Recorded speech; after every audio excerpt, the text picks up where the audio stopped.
O Evangelho como me foi revelado por Maria Valtorta, capítulo 13. O casamento da Virgem com José, que é instruído pela sabedoria para tornar-se o guardião do mistério. 5 de setembro de 1944. Como está bela Maria, entre suas amigas e mestras festivas, com as suas vestes de esposa. No meio delas está também Isabel, toda vestida com um linho alvíssimo, tão macio e fino que parece seda preciosa. Um cinturão feito de ouro e prata, trabalhado a burril, é formado por medalhões presos um ao outro por correntinhas. Cada medalhão é um bordado feito com fios de ouro entremeados com os de prata, que o tempo já poliu. O cinturão cinge a fina cintura de Maria, e talvez porque ele fica mais folgado para ela, pois ela é ainda muito jovem. Está pendurado na frente com os 3 últimos medalhões na ponta, descendo por entre as pregas do vestido, que é bastante amplo, e que ela vai arrastando um pouco por ser comprido demais. Nos pés tem sandálias feitas de uma pele muito branca, com fivelas de prata. Ao pescoço, o vestido está ajustado por meio de uma correntinha com rosetas de ouro e filigranas de prata, que reproduzem em ponto pequeno a figura do cinturão e passa pelos ilhoses que estão no amplo decote, reunindo suas margens em várias dobras e formando um belo ardono. O pescoço de Maria sobressai daquela alvura cheia de dobras com a beleza de um caule envolto em uma gaze preciosa. E parece ficar ainda mais delgado e branco, um caule de lírio que termina no rosto lirial, que tornou-se ainda mais pálido e puro pela emoção. Um rosto de hóstia puríssima. Seus cabelos já não estão mais caídos sobre os ombros. Estão graciosamente dispostos em um laço com tranças, e alguns grampos de prata brunida, todos feitos em bordado de filigrana no ponto mais alto. Conservam os cabelos em seu lugar. O véu materno está pousado sobre estas tranças e recai em graciosas dobras até embaixo da lâmina preciosa que está cingindo a branquíssima fronte. Ele não desce até a cintura, porque Maria não é alta como era sua mãe, e nela o véu passa abaixo dos quadris, enquanto que em Ana chegava só até a cintura. Maria não tem nada nas mãos, tem braceletes nos pulsos, mas seus pulsos são tão finos que os pesados braceletes maternos caem até o dorso das mãos, e se Maria as sacudisse, elas cairiam no chão. As companheiras a estão contemplando de todos os lados e a admiram, fazem um alegre chirreal de passarinhos com os seus pedidos e palavras de admiração. São de tua mãe? Antigos, não é? Que bonita, Sara, esta cintura! E este véu, Susana, olha que fino! Olha estes lírios tecidos nele. Deixe-me ver as pulseiras, Maria.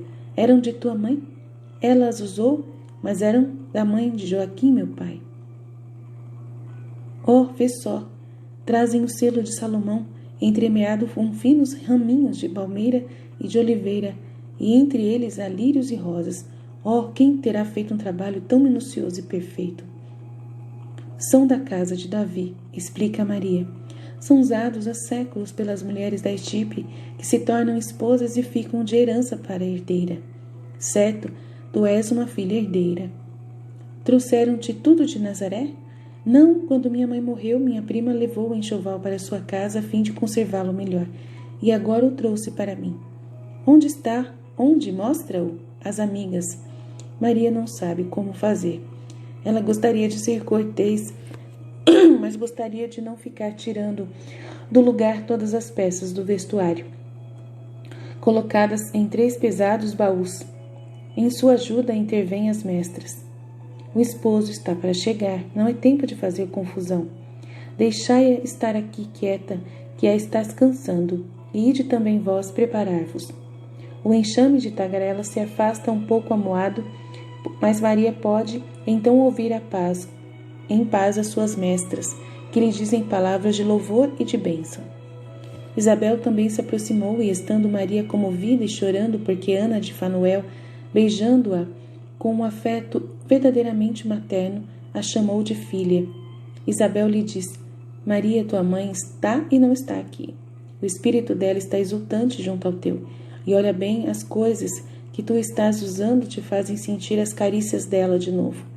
Nelas podes sentir ainda o sabor dos beijos dela.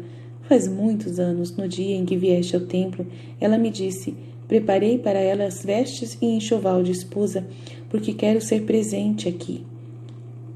E eu quem devo fiar os linhos e fazer-lhe as vestes de esposa, para não estar ausente no dia da alegria dela. E sabes de mais de uma coisa? Nos últimos tempos, quando eu a acompanhava, todas as tardes ela queria acariciar as tuas primeiras vestes, e estas que agora estás vestindo, e dizia: aqui estou sentindo o cheiro de jasmim da minha pequenina, e aqui eu quero que ela sinta o beijo da sua mamãe. Quantos beijos ela deu neste véu que está sombreado à fronte! Há nele mais beijos do que fios. E quando vestires as roupas por ela tecidas, pensa um pouco que mais do que fios foi as que ela formou foi o amor de tua mãe. E aqueles colares, mesmo em horas penosas, elas foram guardados por teu pai para ti, a fim de tornar-te bela como há de ser uma princesa do sangue de Davi nesta hora. Alegra-te, pois, Maria, porque não estás órfã. Os teus estão contigo, e tens um esposo que para ti é pai e mãe, de tão perfeito que é. Oh, sim, é verdade. É certo que dele não posso me queixar. Em menos de 2 meses veio 2 vezes, e hoje vem pela 3ª vez, desafiando chuvas e ventanias para ouvir as minhas ordens. Pensa só, as minhas ordens. Eu que sou uma pobre mulher e bem mais nova do que ele nunca me negou nada. Pelo contrário, nem espera que eu lhe peça. Parece que um anjo lhe disse o que eu desejo, e ele o diz antes que eu fale. Na última vez ele disse: Maria, acho que preferes estar na casa de teus pais, porque uma vez que és filha herdeira, tu podes fazer isso quando desejares. Eu irei para a tua casa só para aguardar a cerimônia. Irás ficar uma semana na casa de Alfeu, meu irmão. Maria já te ama muito. E na tarde das núpcias partirá de lá o cortejo que te acompanhar até tua casa. Não é ser gentil? Não se importou nem mesmo que ele podia estar fazendo com que o povo ficasse falando que ele nem tem uma casa que me agrade. Para mim, será sempre bem aceita uma casa se ele estiver nela, pois ele é tão bom, mas com certeza prefiro na verdade a minha casa, por causa das lembranças. Oh, como José é tão bom! Que é que ele falou do teu voto? Ainda não me disseste nada. Não fez nenhuma oposição. Pelo contrário, ao saber das minhas razões, ele disse que vai se unir ao meu sacrifício ao dele. É um santo jovem. Diz Ana de Fanuel. A essa altura, o jovem santo vem entrando acompanhado por Zacarias. Está literalmente esplêndido, todo em amarelo ouro e até parece tratar de algum soberano do Oriente. Um esplêndido cinturão segura por baixo a bolsa e o punhal. A bolsa feita de marroquim bordado em ouro, e o punhal numa bainha também de marroquim, com frisos de ouro. Tem na cabeça um turbante que é a cobertura de costume como se vê ainda em certos povos da África, como os beduínos presos por um cordão precioso, um tênue fio de ouro ao qual estão atados pequenos maços de mirto. Ele está com um manto novo, cheio de franjas, o que lhe dá um ar majestoso, e está fulgurante de alegria. Nas mãos traz ainda pequenos maços de mirto florido. A paz esteja contigo, minha esposa, ele saúda. A paz esteja com todos. E depois de ter recebido a saudação de resposta, diz: Eu vi a tua alegria no dia em que te dei aquele ramo do teu jardim. Pensei agora em trazer-te o mirto apanhado perto da gruta de que tanto gostas. Queria trazer-te as rosas que já estão abrindo as primeiras flores em frente à tua casa. Mas as rosas duram pouco, e com tantos dias de viagem, eu teria chegado aqui só com os espinhos. A ti, querida, só quero oferecer rosas, atapetando os caminhos de flores delicadas e perfumosas, para que sobre elas possas pôr o teu pé, para que não encontre nenhuma sujeira ou aspereza. Agradeço a ti, bom homem. Como conseguiste que ele chegasse até aqui tão viçoso e bonito? Eu amarrei um vaso na sela, e dentro dele pus os ramos, com as flores ainda em botão. E pelo caminho as flores foram se abrindo. E aqui estão elas, Maria. que tua fronte se engrinalde de pureza, que é o símbolo da esposa, para que nunca será igual à pureza que tens no coração. Isabel e as mestras enfeitam Maria com a pequena grinalda de flores que se formou, ao fixarem no lindo arco os ramalhetes cândidos de mirto e vão estremeando pequenas rosas brancas que estão num vaso posto sobre um baú. Maria se esforça para apanhar o seu amplo manto branco e colocá-lo puxado sobre os ombros, mas o esposo a precede no gesto e a ajuda a fixar. Com 2 fivelas de prata, o amplo manto no alto dos ombros, as mestras arrumam as dobras com arte e amor. Está tudo pronto, enquanto estão esperando por algo que não sei o que. Seja, José diz, ele fala aproximando-se um pouco de Maria. Eu estava pensando agora mesmo no teu voto, e eu já te disse que quero partilhar dele contigo. Mas, quanto mais nisso eu penso, tanto mais vou compreendendo que não basta o nazireato temporário, ainda que seja renovado muitas vezes.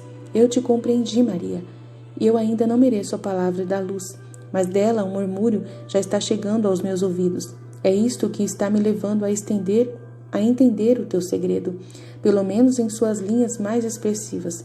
Eu sou um pobre ignorante, Maria, sou um pobre operário, mas entendo de letras, nem possuo tesouros, mas aos teus pés quero pôr o meu tesouro para sempre, a minha castidade absoluta, para poder ser digno de estar ao teu lado, ó Virgem de Deus.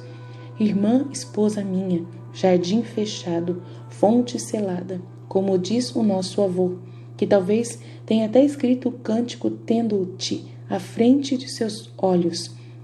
Eu serei o guardião deste seu jardim de aromas, no qual se encontram as mais finas frutas e do qual jorra uma nascente de água viva. Com ímpeto suave, a tua doçura, ó minha esposa, que com sua candura me conquistaste o espírito, ó toda bela, bela, mais do que uma aurora, sol que resplandece, porque teu coração resplandece, ó cheia de amor pelo teu Deus, e pelo mundo ao qual queres dar o Salvador com o teu sacrifício de mulher. Vem, amada minha, e a toma delicadamente pela mão, levando-os rumo à porta. Todos os outros os acompanham e do lado de fora se reúnem todas as companheiras da festa, todas de branco e com véus. Vão pelos pátios e pórticos, por entre a multidão que os observa até chegarem a um ponto, que não é ainda o templo, mas parece quase um salão usado para o culto, pois aí se vêem lâmpadas e rolos de pergaminho como nas sinagogas. Os 2 esposos vão até a frente de uma estante semelhante a uma cátedra e lá se detêm. Os outros se colocam em ordem atrás deles.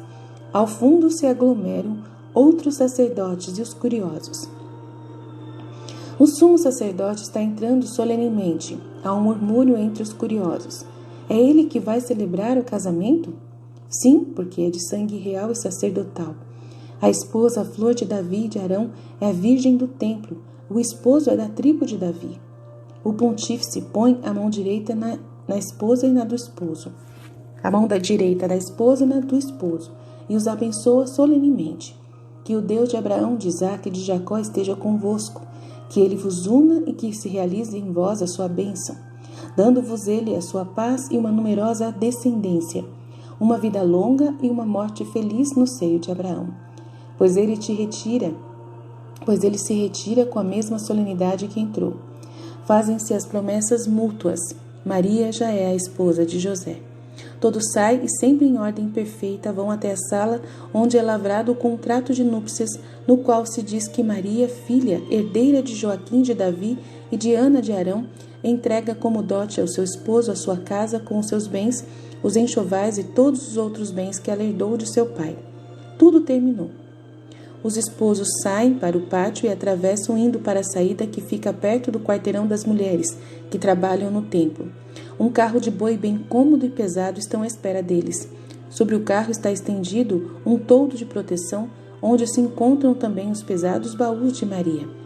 Despedidas, beijos, lágrimas, bênçãos, conselhos, recomendações e depois Maria sobe com Isabel, colocando-se no centro do carro. Na frente estão José e Zacarias. já tiraram os mantos de festa e todos se envolveram num grande manto escuro. O carro parte, ao trote pesado de um cavalo grande e escuro. Os muros do templo vão ficando longe, depois também os da cidade, e vão chegando os campos novos e verdejantes, cheios das flores dos primeiros dias da primavera, com as plantações já crescidas a um bom palmo do chão, mostrando suas folhinhas leves que a brisa ligeira formam ondas, parecendo esmeraldas, soltando um cheiro mesclado das flores dos pessegueiros e das macieiras, junto com o cheiro de trevos e poejo selvagem. Maria está chorando baixinho, depois de seu véu, e de vez em quando afasta a cortina do toldo para olhar mais uma vez o templo que vai ficando sempre mais longe e a cidade que ela está deixando para trás. E a visão termina. Jesus diz: que é que o diz o livro da sabedoria, cantando os louvores dela? Na sabedoria está de fato o espírito da inteligência, santo, único, múltiplice, sutil.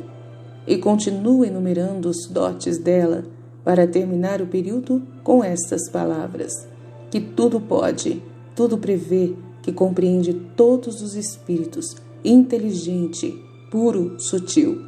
A sabedoria penetra com sua pureza, é um vapor da virtude de Deus. Por isso, nada há de impuro, imagem da bondade de Deus. Mesmo sendo única, tudo pode, imutável, renova todas as coisas, comunica-se às almas santas e forma os amigos de Deus e os profetas. Tu viste como José, não por uma cultura humana, mas por uma instrução sobrenatural. Sabe ler no livro selado da Virgem Imaculada, e como ele se aproxima das verdades proféticas com sua visão de um mistério sobre-humano, no qual os outros viam apenas uma virtude, impregnado dessa sabedoria que é vapor da virtude de Deus e uma certa emanação do Onipotente. Ele se dirige com espírito seguro no mar desse mistério de graça que é Maria. Aprofunda-se com ela em conversações espirituais, nas quais, mais do que com os lábios, são seus dois espíritos que falam um ao outro no sagrado silêncio das almas, onde só Deus ouve as vozes e só as percebem aqueles que são agradáveis a Deus, porque são seus servos fiéis e dele estão plenos. A sabedoria do justo, que aumenta pela união da proximidade daquela que é toda de graça, prepara-o para penetrar nos segredos mais altos de Deus e para poder cuidar e defendê-los das insídias dos homens e do demônio. Por enquanto, a sabedoria lhe dá um novo vigor. Do justo faz um santo, do santo faz um guardião da esposa e do Filho de Deus.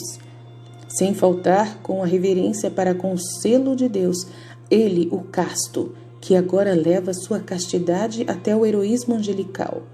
Pode ler a palavra de fogo escrita sobre o diamante virginal pelo dedo de Deus. Nele, lê aquilo que sua prudência não diz, mas que é muito valor do que o que Moisés leu nas tábuas de pedra. E para que nenhum olho profano, nem de leve, se atreva a tocar no mistério, ele se põe como selo sobre o selo, como o arcanjo de fogo sobre a entrada do paraíso, dentro do qual o Eterno acha suas delícias, passeando a brisa da tarde e falando com aquela que é seu amor, bosque de lírios em flor, aura impregnada de aromas, aragem fresca da manhã, estrela de rara beleza, delícia de Deus. A nova Eva está lá, diante dele, não ossos dos seus ossos, nem carne de sua carne, mas companheira de sua vida, a arca viva de Deus, a qual é recebida por ele de Deus, para que a guarde e a entregue a Deus, tão pura como quando a recebeu. Esposa de Deus. Era o que estava escrito naquele livro místico de palavras imaculadas. E quando, na hora da prova, a suspeita assobiou para ele, para atormentá-lo como homem, como servo de Deus, sofreu como nenhum outro, pela suspeita de ter havido um sacrilégio. Contudo, essa foi a prova que estava por vir. Por enquanto, nesse tempo de graça, ele vê e se coloca ao serviço sincero de Deus. Depois virá a tempestade da provação. como para todos os santos, a fim de serem provados e transformados em cooperadores de Deus. Jesus diz sobre o segredo de ele ver Maria grávida e não saber por quê. Jesus está dizendo dessa aprovação. O que se lê no Levítico? Diz a Arão, teu irmão, que ele não entre em momento algum no santuário além do véu, diante do propiciatório que está sobre a arca. Porque eu apareço sobre o propiciatório em uma nuvem, e ele poderá morrer, se antes não tiver feito estas coisas: oferecer um novilho pelo pecado e um carneiro em holocausto, vestir a túnica de linho e com calças de linho cobrir sua nudez. Com efeito, José entra quando Deus quer, e quanto Deus quer no santuário de Deus, além do véu que encobre a arca e sobre a qual paira o Espírito de Deus, e se oferece a si mesmo, oferecendo o cordeiro, holocausto pelo pecado do mundo e expiação por esse pecado. E assim faz, estando vestido de linho e com seus membros viris mortificados, para abolir a sensualidade que uma vez no princípio dos tempos triunfou, lesando o direito de Deus sobre o homem, mas que agora vai ser calcada no filho, na mãe e no pai adotivo, para reconduzir os homens à graça e reintegrar a Deus o seu direito sobre o homem, e faz isso com sua perpétua castidade. José não estava no Gólgota? Pensais, então, que ele não estava entre os corredentores? Em verdade vos digo que ele foi o primeiro dos corredentores, e por isso ele é grande aos olhos de Deus, grande pelo sacrifício, pela paciência e pela constância e pela fé, qual fé foi maior do que a quem acreditou, sem ter visto os milagres do Messias. Louvor seja dado ao meu Pai adotivo, exemplo para vós naquilo que mais vos falta: pureza, fidelidade e amor perfeito. Ao magnífico leitor do livro selado, instruído pela sabedoria para saber compreender os mistérios da graça, e eleito para guardar a salvação do mundo contra as insídias de todos os inimigos. Esse é José.